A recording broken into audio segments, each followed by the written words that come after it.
Bonjour, je suis Ginette Pro-Weaver et j'écris des contes et des pièces de théâtre pour les enfants.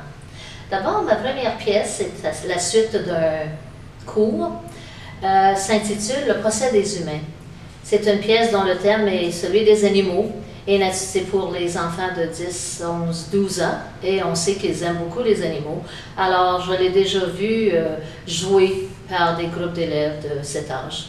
Ensuite, suite à un voyage, j'ai écrit la pièce de théâtre « Le petit sapin de la forêt enchantée » pour les tout petits.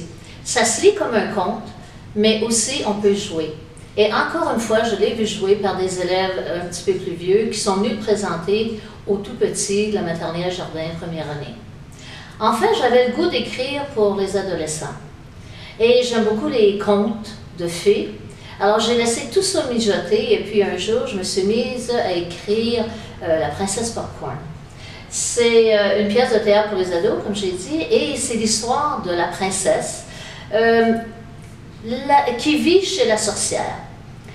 Lors du baptême de la princesse, tout comme dans La Belle au bois dormant, les parents de la princesse n'avaient pas invité la sorcière, alors celle-ci s'est vengée en lui jetant un sort et en disant qu'à l'âge de 8 ans, elle irait chercher la princesse.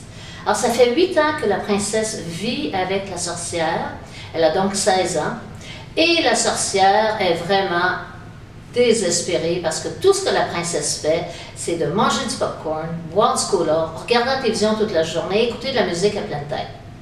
Alors là, la sorcière décide d'aller voir son ami le loup et de lui demander de l'aider à se débarrasser de la sorcière. Le loup, bien sûr, va lui offrir de manger la princesse, mais elle lui dit non, non, non, je ne veux pas lui faire de tort parce que malgré tout, je l'aime bien, ma princesse. Et entre-temps, la princesse va rencontrer le prince charmant en motocyclette.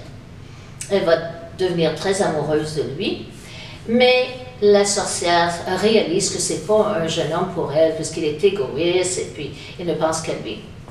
Enfin, la sorcière va être obligée de prendre une potion magique qu'elle va mettre sur le popcorn de la princesse et qui va le manger.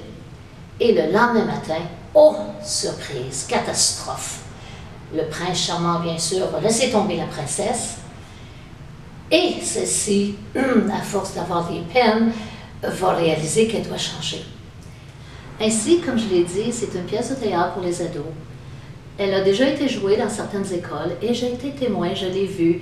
Et j'ai vu aussi comment les enfants et les jeunes et les ados ont vraiment aimé ça. Alors, si jamais il y a des enseignants qui seraient intéressés à la jouer, ainsi que les autres, vous pouvez toujours me contacter à travers les éditions du Vermillon.